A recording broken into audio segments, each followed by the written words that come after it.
Have you ever heard the phrase, money can't buy happiness? I mean, I've heard the phrase, money can't buy happiness, but I like to think to myself that I would like to put that to the test. Anybody else with me? The idea that, hey, I think I could go on a shopping spree and test and find out whether or not money can buy happiness. It just so happened last night, my wife and I were in Lowe's, quickly becoming one of my favorite destinations. And I'm thinking to myself, man, I wish I had more money. As you kind of walk around and you see all the things that I need, besides all the things that I would want, and I think to myself, I wish I had more money.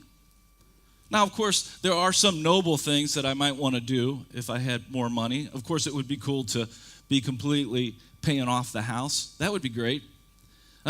To make sure that all of the other bills are taken care of, it would be great if we had more money. Because I think that if I had more money, I would be more happy. For instance, have you ever thought to yourself that if you had more money, there would be less stress?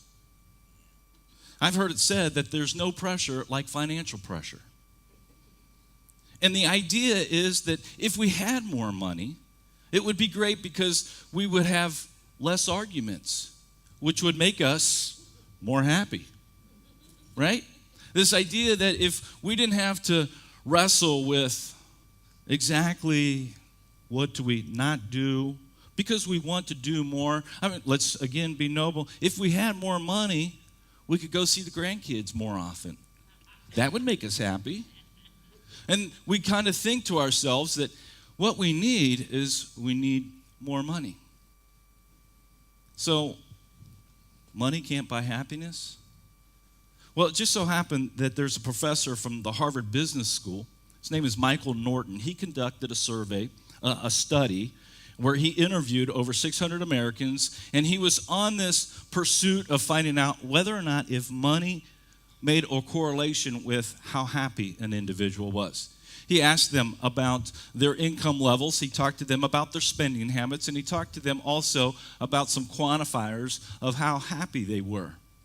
It just so happens that the results of his study, time and time again, show that actually, if someone was giving their money away to someone else than spending it on themselves, they were, for the most part, categorically happier than those individuals who held on to their money or spent it only for themselves.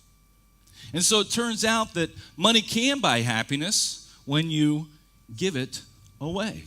Amen. And so when we think to ourselves about this idea of giving, a lot of us think to ourselves, this idea is, I would love to be in a position where I could give more.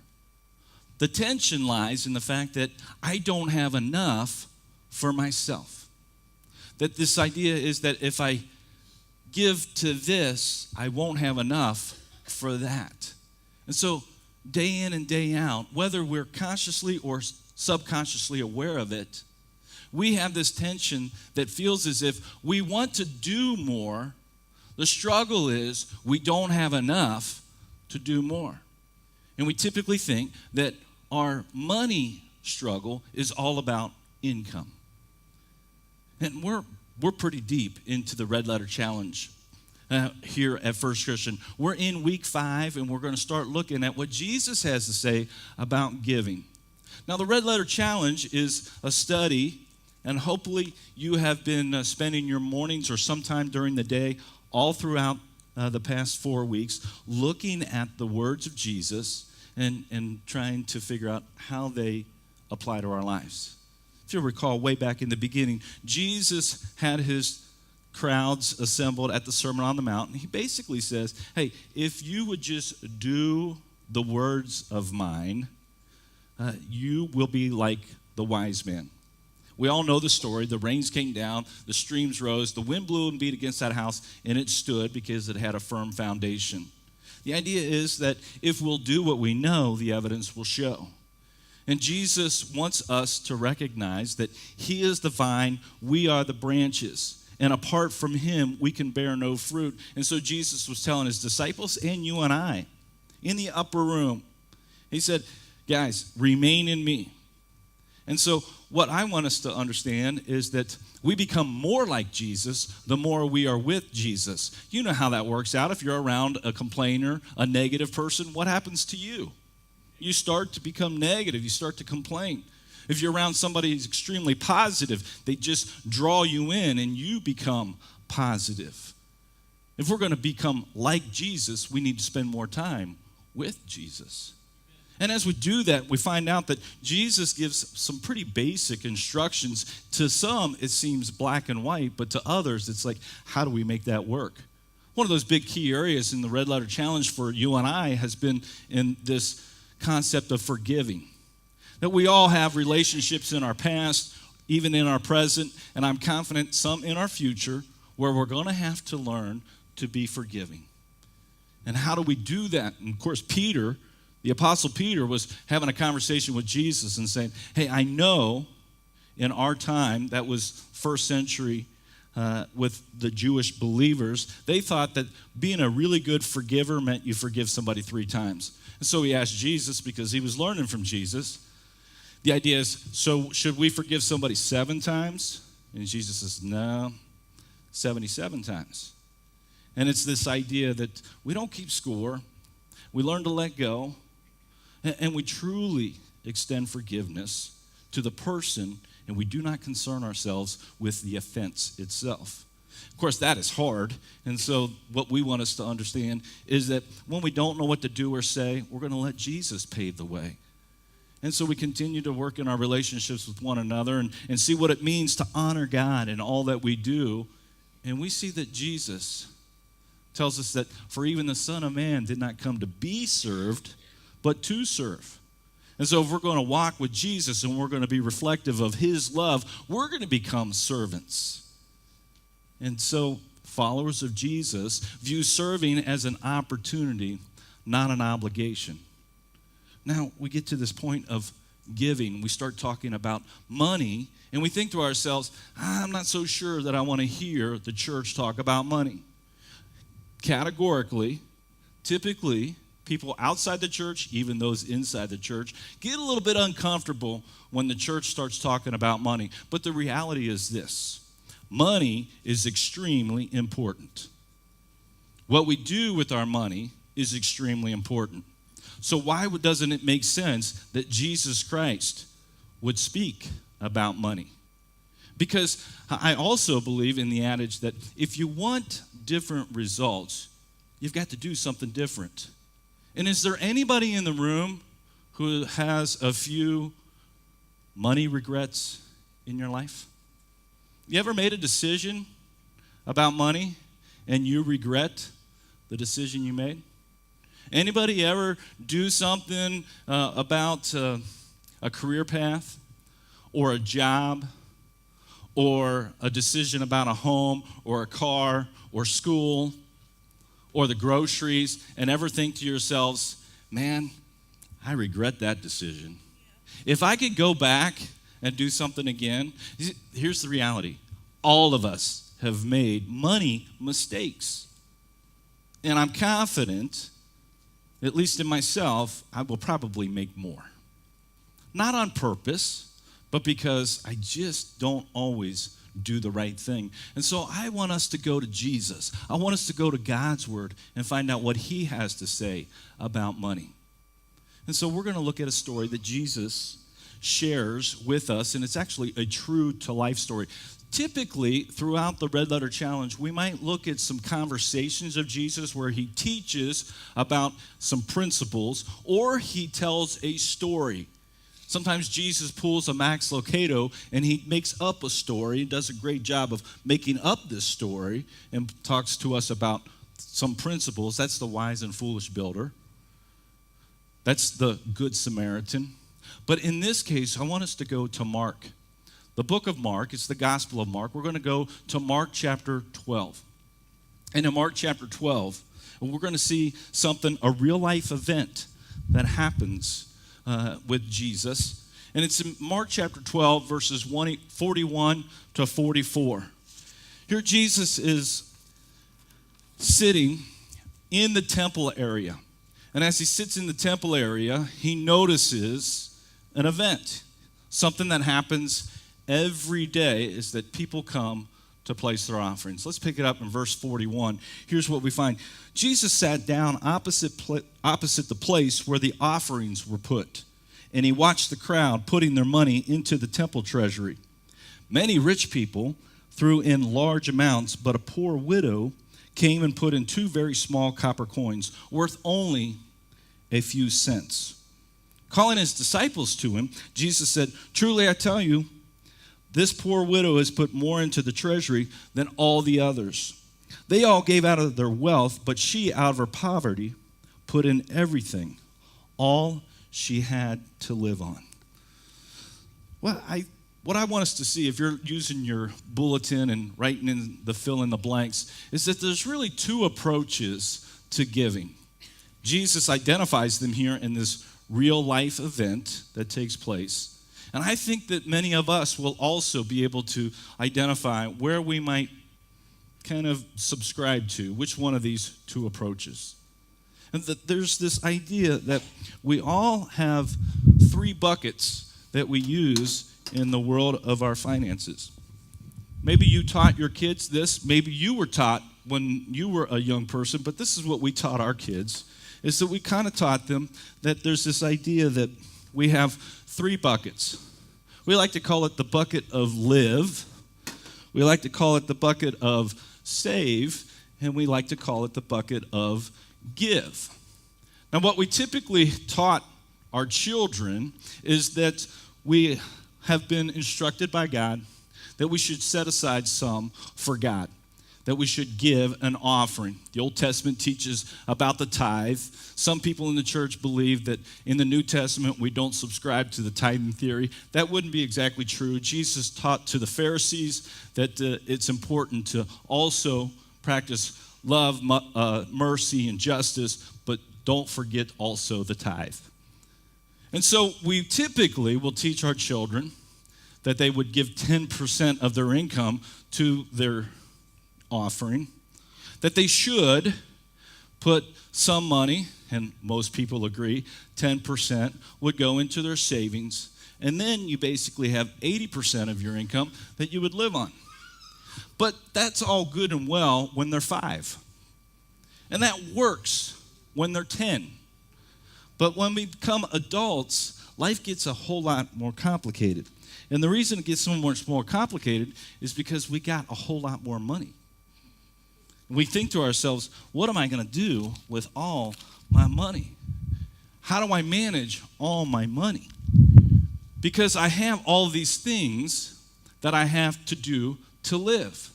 In fact, some of us have so much money, it just kind of falls out of our pockets and goes all over the floor. You know you were thinking that.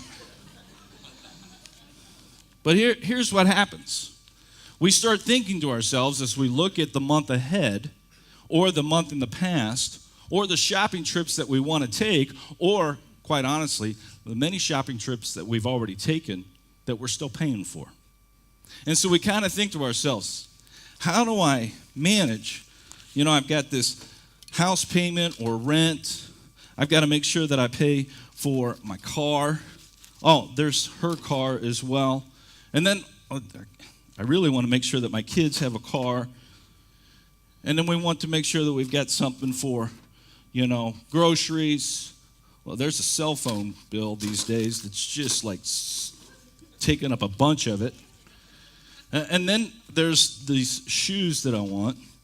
And then sometimes we get to this point where at the end of the month, we got no money, but there's still a whole lot more month. And we think to ourselves that if I'm going to live, it takes all of this. Because we made some decisions. Remember, some of them are regrets that we made, and we're trying to figure out, how do I survive? Now, there are some people who have figured out that we should save. Now, when we talk about saving, it's not saving for an expense that we absolutely want. We're talking about the future.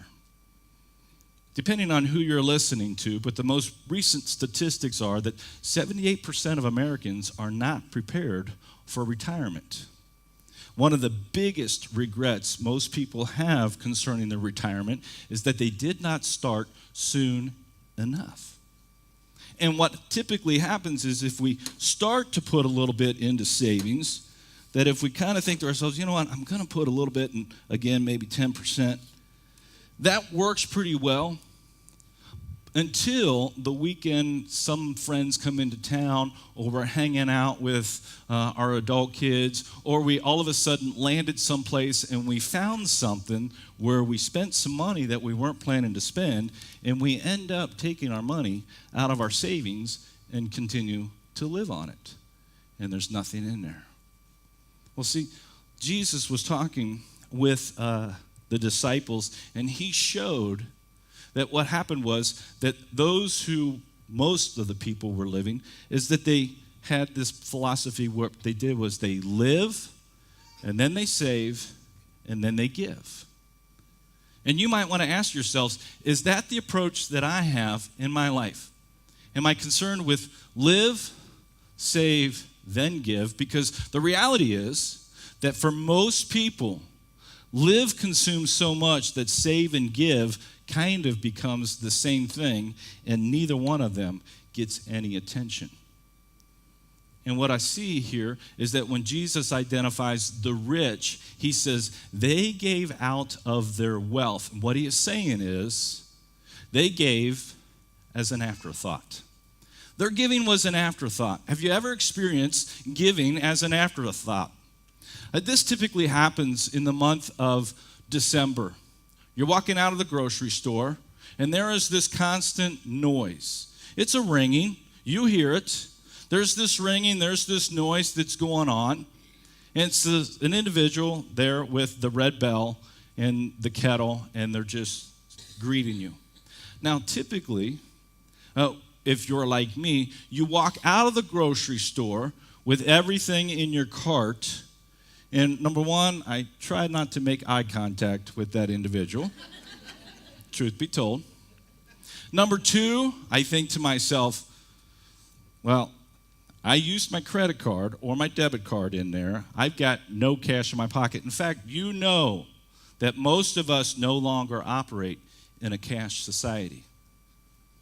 But if we happen to have some cash, we will typically, as an afterthought, reach in and grab whatever is left over and put it in the pot. I was greeted by an individual in a parking lot about a month and a half ago on Old Troy Pike. I had just got some lunch, was getting into my truck, and as I did that, this individual approached my truck and asked me for some money. And I went down the road of, I've got no cash on me. And I was able to find $1.20 in my truck that I gave to this individual. And the reality is that I kind of felt to myself, I don't have a whole lot. Of course, my belly was filled, and I had taken care of my needs. And because I just had this very little bit, it was like I gave him, what was in the truck. But I've also been in a position, and maybe you have, that what you did was maybe it's down in here and I can't find it, but maybe you had a 10, you had a 5, and you had a 1 in your wallet. And somebody asked you for some money. How many of us have held on to the 10 and gave the 5 and the 1? I've done that. Have you done that? And the idea is that we still want to hang on to what we have, and then we'll just give as an afterthought. Now, if we live our lives where we give as an afterthought, it's kind of like in the excess. It's the leftovers. And Jesus wants us to understand that our giving is connected to our heart and the response that we have of how we take care of one another. Now, one of the things that typically happens is that there are opportunities to give through, like maybe let's call it a coat drive or a shoe drive. I like to call those the gently used and out-of-date drives. Because haven't we done that? And typically it's not really we're giving something, but we're cleaning is what we're doing. because we reach into our closet and we find the things that we don't wear anymore. We find the toys that the kids aren't playing with anymore. We find the shoes that have been, they've got no miles left on them, whatever it might be. And here's the challenge that I want us to consider, is that when we give to someone else, why are we giving them our leftovers instead of giving them our very best? And so if there ever is a chance for us to participate in a clothing drive or a food drive, here's the challenge that would really find out where we land in the realm of giving. And that would be, instead of going to our closet for the shoe drive or the clothing drive or the coat drive, let's go to the store and get something and give. Because I've also been too guilty of giving some of my clothes away because I know I'm going shopping. I can't be the only one in the room who does this. And it's this idea that, I can get rid of this and I can get rid of that and I don't need this anymore. True story, my wife has been to Haiti. Some of you have been to Haiti. And in this area where this mission organization exists and works, and part of their area where they serve the community, there's this place where people can come and collect clothes and shoes.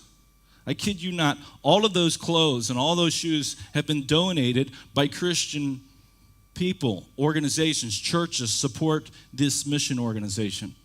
And hanging in full view of all the stuff that has been donated in Haiti exists a pair of ice skates. Ice skates. Somebody donated ice skates for Haiti.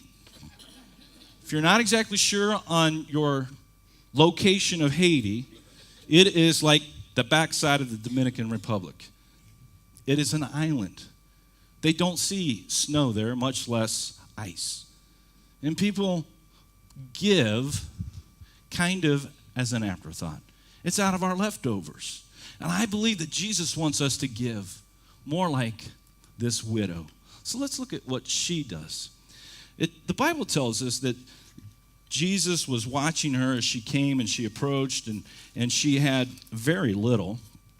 But instead of attributing her life to this idea of live, save, give, this woman put giving first.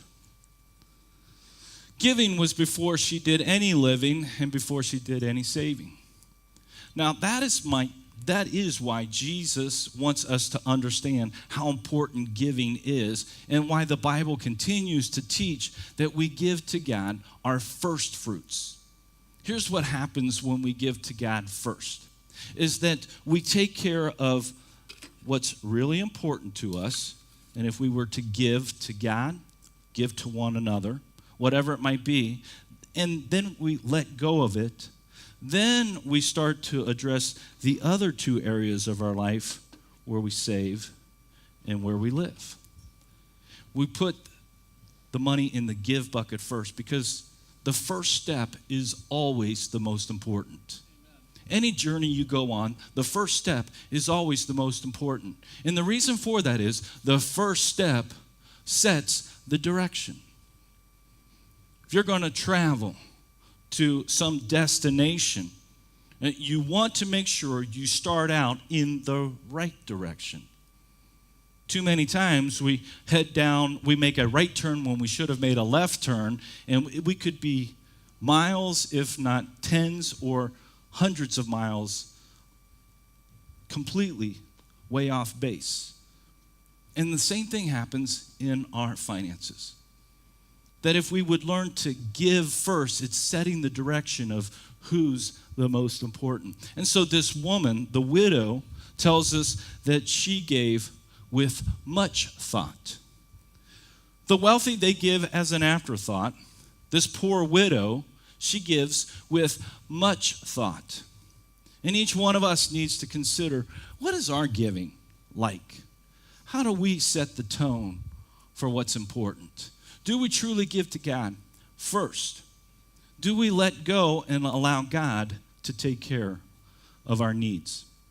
It's interesting that the Bible, depending on which version you have, the Message version puts it in such a powerful and I think an easy way to understand. The Message version of Mark chapter 12 says this: the truth is this poor widow gave more to the collection than all the others put together. All the others gave what they'll never miss. She gave extravagantly what she couldn't afford. She gave her all.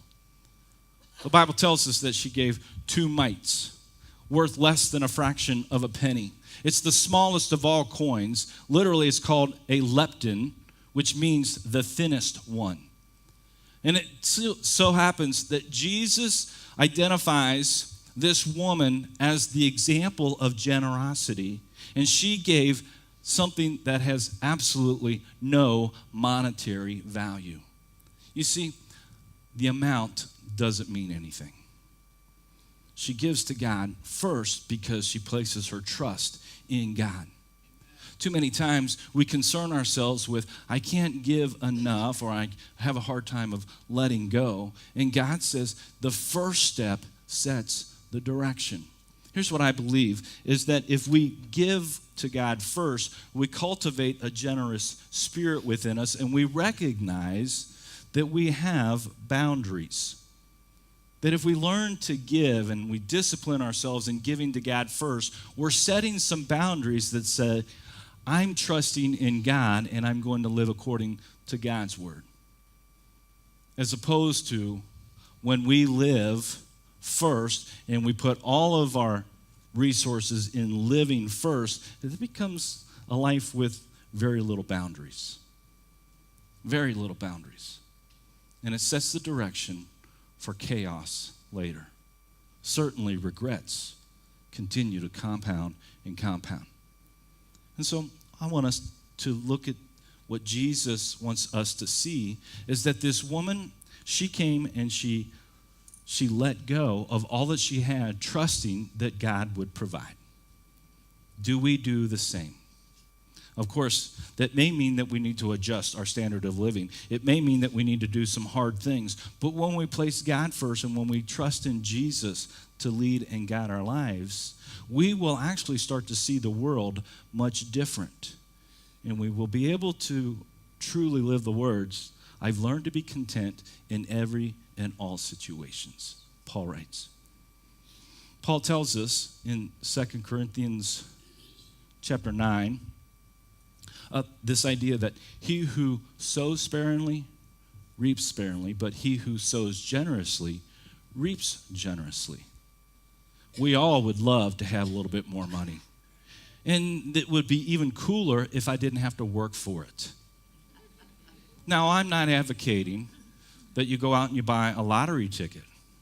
But has anyone ever thought to themselves, it would be really neat if like I had this aunt that I didn't know about who was like rolling in dough, and she remembers me, and one day I get a letter that says, hey, somebody's left you a big wad of cash.